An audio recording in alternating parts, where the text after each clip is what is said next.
안녕하세요, 킥입니다.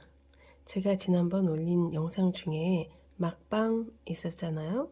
거기에 댓글에 밀가루 한 컵에 물은 얼마큼을 넣는지 혹은 한 테이블 스푼과 한 티스푼이 몇 그램이 되는지 이런 걸 여쭤본 분이 계세요. 그래서 제가 그거는 그다지 의미가 없을 수도 있는 것 같아서 오늘 소개를 해드릴 게 좀 있어요. 뭐냐면 베이커스 퍼센티지라는 거예요. 베이커의 퍼센트. 공식을 하나 외워두면 모든 빵 만드는데 굉장히 수월해져요. 그래서 오늘은 이 베이커스 퍼센티지라는 것을 소개를 해드리겠습니다. 베이커스 퍼센티지라는 것은 밀가루를 1000g, 그러니까 1kg를 기준으로 했을 때 물의 양과 소금의 양과 이스트의 양을 알 수 있는 그것을 계산해 줄 수 있는 이런 공식이에요. 밀가루 1000g에 물 700g, 이스트 10g, 소금 20g. 그리고 여기 기호에 따라서 저는 꿀이나 설탕이나 이런 걸 좀 넣거든요. 그러니까 그걸 기본으로 하셔야 되는데, 말하자면 밀가루 1000g이면 100%를 얘기하는 거예요. 밀가루가 100%일 때 물 700g, 물은 70%가 들어간다는 거예요. 여기서 물은 가감할 수 있어요. 좀 된 반죽을 하려면 70%보다 약간 적은 양, 많게는 뭐 60% 정도, 적게는 60% 정도, 뭐 많게는 80% 정도, 이 정도 물을 넣을 수 있어요. 그 다음에 그리고 이스트는 1%니까 10g. 그 다음에 소금은 2%니까 20g. 밀가루 100%, 1000g을 얘기하는 거예요. 그 다음에 물 70%, 700g, 그 다음에 이스트 1%, 10g, 소금 2%, 20g. 그리고 저는 이제 꿀 같은 거 그냥 한 테이블 스푼이나 두 테이블 스푼 이렇게 집어넣거든요. 좀 달게 하면 더 집어넣고, 요거는 알아서 좀 조정을 해주세요. 그러면 이 베이커스 퍼센티지로 제가 오늘 빵을 만들 텐데, 이 1000g을 제가 다 쓰면 저희는 그거를 빨리 다 못 먹어요. 그래서 요걸 반으로 줄여서 할 거예요. 그럼 반으로 줄이면 어떻게 될까요? 밀가루를 500g을 하면 물은 700g에서 반 싹둑 자르면 350g. 밀가루 500g, 물 350g, 그 다음에 이스트는 10g에서 5g으로 줄어들겠죠. 이스트는 5g, 소금은 20g이었으니까 반 자르면 10g 이렇게 되는 거예요. 자, 오늘은 이 베이커스 퍼센티지라는 것을 이용해서 빵을 만들게요.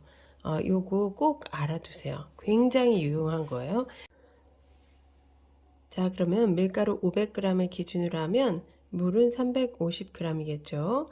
자, 350g 지금 넣을게요.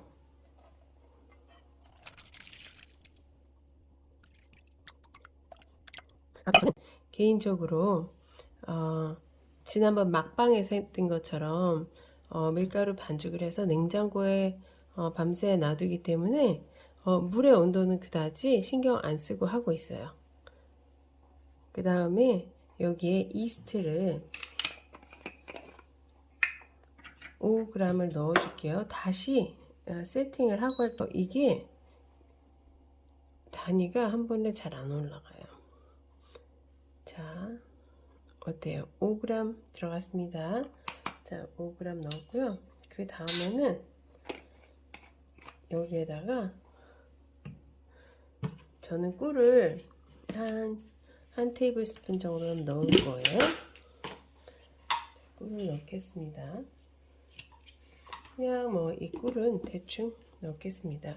무게를 따로 재지 않으려 했는데 다시 세팅하고 재볼게요. 그래도 혹시나. 자, 그럼 여기에 꿀을 넣어주고 한 테이블스푼. 이게 빨리 녹지 않을 거예요. 왜냐면 제가 그냥 실온에 물을 썼기 때문에 그래도 괜찮아요. 그 다음 25g 정도 들어왔네요. 맛이 어떻게 나올지 궁금합니다. 이번에 다시 제 세팅을 하고 소금을 넣을게요. 소금은 2%가 20g이었어요. 1000g의 밀가루를 할 때. 그러니까 이거는 지금 10g 이렇게 하면 되겠죠. 2%가 1000g 대비 20g이었으니까 500g으로 밀가루 줄이기 때문에 10g 이렇게 하면 돼요.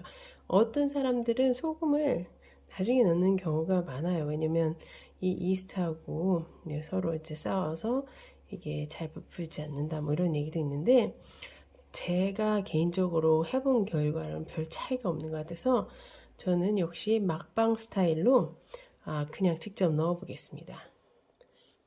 10g. 근데 약간 9g 정도에 좀 멈출 것 같아요. 너무 많이 넣지 않으려고요. 저는 9g에서 넣을게요. 왜냐면 여기서 이게 10g에 가까운 9g이면 충분히 짤 수 있거든요. 자, 여기서 저는 마치겠습니다. 자, 그러면 이거를 한번 섞어 볼게요. 이제 이 저울이 필요가 없겠죠? 자, 이거를 잘 녹여주세요. 저울이 조금 있다가 또 필요하겠네요. 대충 녹여주셔도 됩니다. 왜냐면 반죽할 때 또 이게 다 섞이니까. 그 다음 그리고 제가 사용하는 거는 인스턴트 이스트이기 때문에 입자가 아주 고와서 또 다 풀어져요. 이렇게 해놓고, 자, 저는 다시 이 저울을 0으로 세팅을 하겠습니다. 잘 안 보이니까 이렇게 놓고 0으로 다시 세팅을 하고, 여기에다가 이제 밀가루를 500g을 집어 넣을게요. 빵 만드는 게 너무 어려우면 한번 시도하다가 너무 힘들어하고 그만두시는 분들 많아요. 근데 이 방법을 하면 정말 빵이 너무너무 쉬워요. 저희 남편이 오늘 빵을 샀는데 좀 푼 적이 있어요. 그래서 이 빵을 제가 만든 게 있어서 좀 너무 맛있다고, 평소에 제가 배웠을 때는 친구가 샀더니 오늘 너무 맛있다고 옆에 나오더라고요. 자, 제 생각에 빵이 맛있어요. 제 남편이 아무튼 제 빵을 다 먹으려니까 저는 밀가루를 좀 신경 썼거든요. 제 남편이 빵을 좋아해요. 그래서 그래요. 자, 그럼 요걸 섞어줄게요. 그냥 일단은 이렇게 주걱으로 그냥 섞어주시면 됩니다. 너무 어렵게 생각하시지 않아도 돼요. 그리고 이거를 많이 치대지 않아요. 냉장고에 넣어두면 자연적으로 냉장고 안에서 이 반죽이 일을 한답니다. 자, 저는 여기에다가 그냥 요거만 하긴 조금 아쉬우니까 호박씨를 좀 넣을게요. 빵을 먹을 때 뭔가 견과류나 씨앗이 씹히면 좀 맛있잖아요. 그래서 씨앗을 좀 넉넉히 넣겠습니다. 자, 그리고 얘를 이제부터는 이렇게 주걱으로 이렇게 하기가 어려워요. 그래서 제 손이 투입됩니다. 자, 제 손으로 나름 이렇게 해줄게. 지금 사실은 카메라를 위에다 놓고 찍으니까 제 자세가 좀 쉽지 않아요. 그래서 이렇게 두 손으로도 해보고 한 손으로 해보는데 힘이 지금 잘 안 가요. 그렇지만 직접 하실 때는 이게 어렵지 않을 거예요. 여기 보면 아까 꿀도 아직 다 안 섞였죠. 너무 걱정 안 하셔도 돼요. 이렇게 하다 보면 대충 잘 섞이고, 나중에 이제 내일 냉장고에서 꺼내서 할 때 또 보면 또 한번 이제 약간 이제 반죽을 해줄 때 이렇게 치댈 때 그때 좀 섞여요. 그러면 충분합니다. 그리고 이렇게 하면은 부푸는 과정에 이렇게 뭐 3번씩 이렇게 안 해도 돼요. 저는 제가 아마 3번을 했던 것 같아요. 근데 오늘은 제가 먼저 빵을 한번 만들 때 시간이 없어서 그냥 성형을 한 다음에 바로 부풀려서 구웠거든요. 너무 잘 나왔어요, 빵이. 그러니까 이렇게 냉장고를 이용해서 저온 숙성을 할 때는 굉장히 쉬워요. 그러니까 이렇게 반죽하는 것도 이렇게 많이 안 해도 되고, 그리고 지난번 제가 또 스펠트라는 밀가루를 썼는데, 그 스펠트라는 밀가루는 글루텐 함량이 좀 적어요. 그래서 이렇게 많이 칠해주지 않아도 괜찮아요. 그리고 지금 오늘 쓰는 거는 그냥 또 다른 일반 밀가루인데 오가닉 밀가루를 씁니다. 여기 지금 보면 아마 빵 만드는 영상 많이 보시면 이렇게 하시는 분 없을 거예요. 이렇게 거칠게.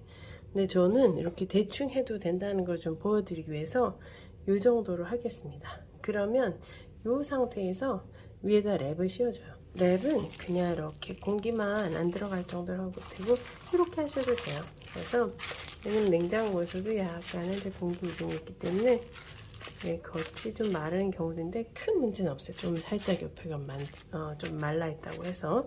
요거를 저는 냉장고에 넣고 내일 다시 하겠습니다. 자, 어젯밤에 냉장고에 넣었던 그런 반죽입니다. 한 8시간 정도, 8시간 30분 정도 지난 것 같아요. 자, 그동안 많이 부풀었죠?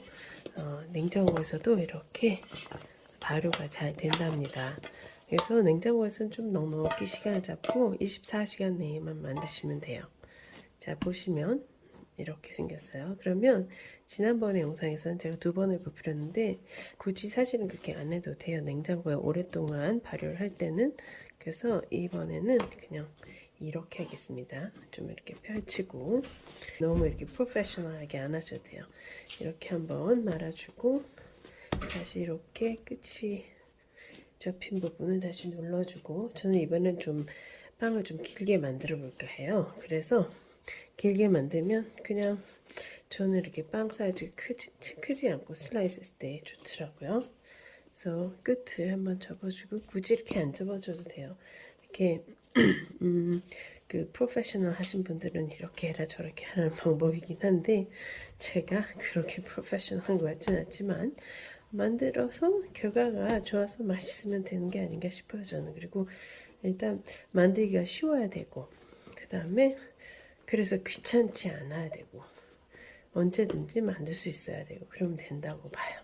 자, 그렇게 해서 저는 이렇게 좀 길게, 이거 한 30cm 정도 되는 것 같아요. 30cm 정도 되고, 한 폭은 10cm 정도? 이렇게 해서 이제 제가 이렇게 팬에다가 올렸습니다. 그러면 이 상태를 어제 제가 썼던 반죽을 덮었던 한 랩을 다시 이용해서, 가능한 다시 재사용하면 좋겠죠. 이렇게 덮어 놓습니다. 대충 이렇게 덮어 놓으시면 돼요. 그래서 이것을 또 실온에다가 제가 다시 발효를 할 건데, 실온에 하면 실온의 온도에 따라서 발효 시간이 너무 달라요. 그래서 제가 집에 있는 시간에 하면 좋거든요. 이것저것 다른 거 하다가 한번 보고 가면 이게 2~3배 정도 부풀었을 때 그때 구우시면 돼요. 자, 그러면 저는 다시 나타나겠습니다. 이제 성형한 빵 반죽이 이렇게 부풀었어요. 지금 실내 온도가 별로 이렇게 따뜻하지 않아서 2시간 반 보다 조금 더 걸린 것 같아요. 실내 온도에 따라서 알아서 해주시면 됩니다. 저는 이제 이렇게 해서 한 2배 이상, 2.5배 정도 부풀었는데, 이 정도면 구울 준비를 하면 될 것 같아요. 자, 원래 저는 그냥 이대로 그냥 굽긴 하거든요. 그런데 그래도 이제 비디오를 찍으니까 전처럼 제가 밀가루를 좀 뿌려 보겠습니다. 이번에는 이렇게 뿌려서 이렇게 해서 손으로 한번 문질러 줄게요. 그래야 조금 골고루 퍼지니까. 그래서 이렇게 날카로운 또 면도 칼로 한번 왔다 갔다 하겠습니다.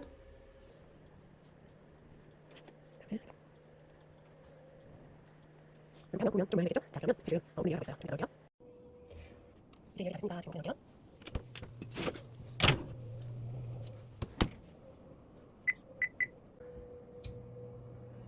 375도에 35분간 굽겠습니다.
드디어 가장 즐거운 시간이 돌아왔습니다. 맛볼 때가 가장 좋죠? 한 30분 정도 식었어요. 자, 잘라볼게요.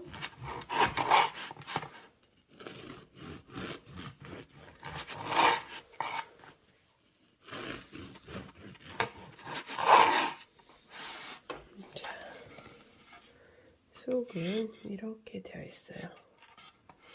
이걸 한번 보여드릴게요. 이 정도면 방향이 이렇게 되었고요. 제가 한번 맛을 볼게요. 역시 버터가 제일 맛있죠. 저는 버터를 듬뿍 넣어먹는 스타일이라서 저처럼 많이 드시면 또 걱정이 된다고 하실 분도 있어요. 그러나 저는 버터가 적지 않아서 듬뿍 잘하죠. 제가 잠깐만 죄송합니다. 이 비디오 구간이 밀가루 하나 있네요. 이 구간이 밀가루는 거의 통일을 국산 농산 그런 상태죠. 제가 말씀드렸는데 잘 나왔어요. 그래도 이거 간단하고 맛있습니다. 그러면 저처럼 이 베이글 퍼센티지라는 거를 이용해서 한번 만들어보세요. 요걸 하면 여기서 응용하는 여러 가지 빵이 나올 수 있어요. 그러면 이번에 빵은 요 사이즈 먹는 걸로 맛있다.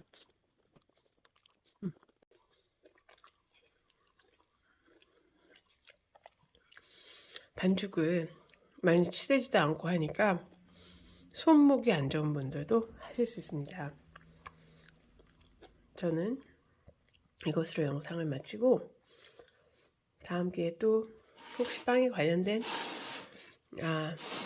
비디오를 한번 찍어보면 그때 다시 올릴게요. 감사합니다.